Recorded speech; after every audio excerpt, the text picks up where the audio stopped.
Look at this man very carefully.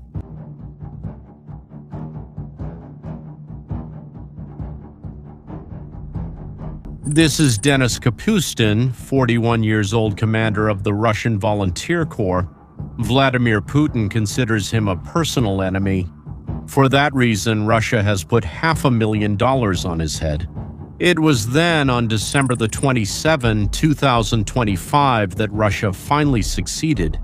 Denis Kapustin was killed by a first-person view drone while getting into a van in the Zaporizhia region. The drone cameras captured everything: the attack, the impact, the vehicle in flames. Russia received the footage, confirmed the death, and paid the $500,000. But 5 days later, on January 1, 2026, Denis Kapustin appeared alive, smiling next to the head of Ukrainian intelligence. And what happened between those two moments is one of the most brilliant intelligence operations of the war in Ukraine. Keep watching, because we're going to explain every detail of this impressive story to you. To fully understand how this happened, we first need to understand who Denis Kapustin is and why Vladimir Putin hates him so much. Look, Denis Kapustin is Russian. He was born in Moscow. But in 2022, when Russia invaded Ukraine on a large scale, Denis Kapustin founded a military unit called the Russian Volunteer Corps. And this unit had a unique characteristic. It wasn't made up of Ukrainians, it was made up entirely of Russians. Russian citizens taking up arms against their own country, against Vladimir Putin. Some were immigrants who lived in Ukraine, others were former Russian soldiers, others were captured and decided to switch sides, and others traveled specifically to Ukraine, with one goal: to join the Russian Volunteer Corps and fight against Putin. The stated goal of this unit was clear: to overthrow Vladimir Putin and restore Ukraine's borders. But the Russian Volunteer Corps didn't just make statements, they took action. In March 2023, the Russian Volunteer Corps crossed the border and attacked the Bryansk region, occupying areas and destroying military posts.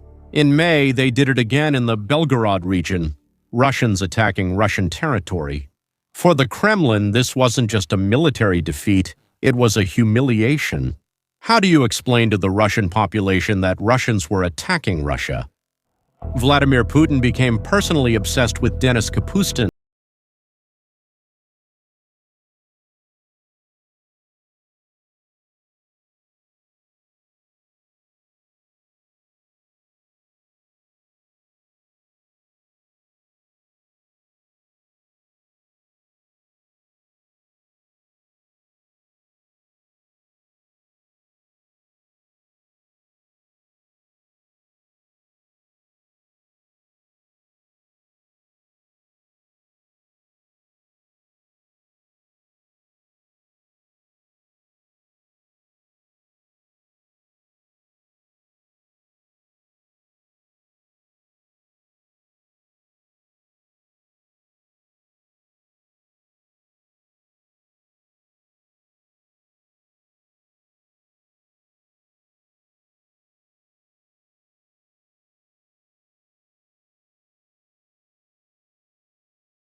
To kill Denis Kapustin and collect the reward, the main Directorate of Intelligence of the Ministry of Defense of Ukraine identified this network, identified the spies, and at that moment they had a decision to make. They could simply arrest these spies, protect Denis Kapustin, and eliminate the threat. But they decided to do something completely different, something much more ambitious. They decided to turn this threat into an opportunity and not prevent the assassination. They decided to fake the assassination. To deceive Russia, expose the entire spy network, take the $500,000 and use that money against Russia itself. But to make this work, the main Directorate of Intelligence of the Ministry of Defense of Ukraine needed to create something perfect, something totally convincing. They needed to make Russia believe without any doubt that Denis Kapustin was dead. And how do you do that? How do you convince the Russian secret services? Well, you need evidence. Evidence that's impossible to deny. And nowadays, with the way the war is being fought, there's only one kind of evidence that's fully accepted: drone video. One of these drones is small, about the size of a shoebox, but extremely fast. It can fly at over 150 kilometers per hour. The crucial feature is the front camera, which transmits real-time images to the pilot. He sees exactly what the drone sees, with no delay. During the war in Ukraine, both Ukrainian and Russian forces began using these drones in a devastating way. They put explosives on the drones, small but powerful explosive charges, and then pilot these drones directly at targets, tanks, vehicles, trenches. The pilot guides the drone using the camera images and, at the last second, makes the drone crash directly into the target. The explosion destroys both the drone and the target, and all of this is recorded. This is crucial. The drone's camera captures every second, every meter of the approach. These videos have become extremely important. They've turned into a kind of real currency in the war. When a military commander wants to prove that he destroyed an enemy tank, he shows the drone video. When intelligence wants to confirm that they've eliminated an important person, they show the drone video. And Russia trusts these videos. They trust them because these videos are very hard to convincingly fake, or at least that's what the Russians thought. Ukrainian intelligence decided to prove them wrong. They decided to create a fake video of a drone attack against Denis Kapustin, but it had to be perfect. Any mistake and the Russian analysts would notice. The operation was meticulously planned for over a month. Russia carefully chose the location, a dirt road in the Zaporizhia region, an isolated place, a place that made sense for Denis Kapustin to be. They positioned a van and then began the preparations to film. A crucial detail, they used 2 drones. The first one would simulate the attack, recording everything. And here's something that makes this operation even more impressive. Denis Kapustin was actually there. This wasn't done with a stunt double, it wasn't done with an actor, it wasn't done with a dummy. But of course, the drone wasn't carrying real explosives, there was no explosive charge, it was just an ordinary drone. But the Russians who would watch the video later wouldn't know that. To them, it would look exactly like a real attack. And then comes the most technical part of the whole operation. At the crucial moment, at the exact instant when the drone was supposed to hit the van, the video transmission was cut. The screen went black, and that's important. That naturally happens when a drone explodes. The camera stops working instantly at the moment of impact, and then the second drone comes in. This second drone had a completely different function. It wouldn't attack anything, it would just film. It filmed the van, already destroyed, already in flames, because yes, the flames were real. You are actually set the vehicle on fire. They completely burned the van to create the final footage. When the 2 videos were carefully edited together, the result was indistinguishable from a real attack. First, you see the drone approaching the van, you see Denis Kapustin opening the door, you see him getting into the vehicle, you see the drone getting closer and closer, and then impact. Black screen, cut. In the second video, the van is on fire, complete destruction. If you didn't know it was staged, you would believe it without hesitation. It was perfect. And then came the riskiest part of the whole operation, the announcement. On December 27, 2025, the Russian Volunteer Corps itself published an official statement. Kapustin had been killed. He died in combat in the Zaporizhia region while carrying out a mission. The statement was emotional, saying that Denis died fulfilling his duty, fighting for the freedom of Ukraine and Russia, and ended with a promise of revenge. The statement was completely convincing. It seemed genuine. It seemed like his own soldiers really believed he was dead. The news spread quickly. Russian media reported the death, military bloggers celebrated, and then the video started circulating. And when Russian military analysts saw that video, when they examined every frame, every second, their doubts began to disappear because there was the complete visual proof. But what the Russians didn't know is that the main Directorate of Intelligence of the Ministry of Defense of Ukraine was watching everything. They were monitoring who was watching the video, who was sharing it, and more importantly, who was trying to claim credit for the death. Remember, there were $500,000 at stake. Russian spies now needed to prove to their superiors that they had completed the mission. They needed to show that Denis Kapustin was dead, and the main Directorate of Intelligence of the Ministry of Defense of Ukraine allowed that to happen. They deliberately let the video fall into the right hands, allowed the Russian spies to send it to their superiors, and allowed them to take credit for the assassination. Then something remarkable happened. Russia paid $500,000, which was transferred, probably using digital currencies like Bitcoin to avoid tracking, and the main Directorate of Intelligence of the Ministry of Defense of Ukraine was waiting. They intercepted the payment and seized the money. The $500,000 that Russia had offered were now in the coffers of Ukrainian intelligence. At that moment, technically, the operation was over. The main Directorate of Intelligence of the Ministry of Defense of Ukraine could have stopped there, but they decided to go further, much further. They decided to publicly humiliate Russia in front of the whole world. On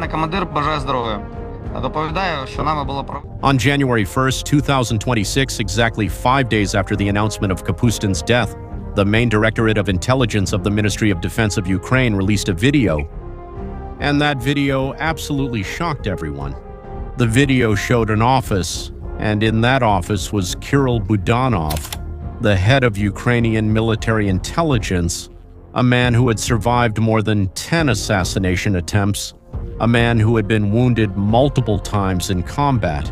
And next to him, sitting, smiling, completely alive and healthy, was Denis Kapustin, the man who had supposedly died 5 days earlier. Budanov spoke directly to the camera. His message was clear and direct. For more than a month, he explained, the main Directorate of Intelligence of the Ministry of Defense of Ukraine had been conducting a complex special operation.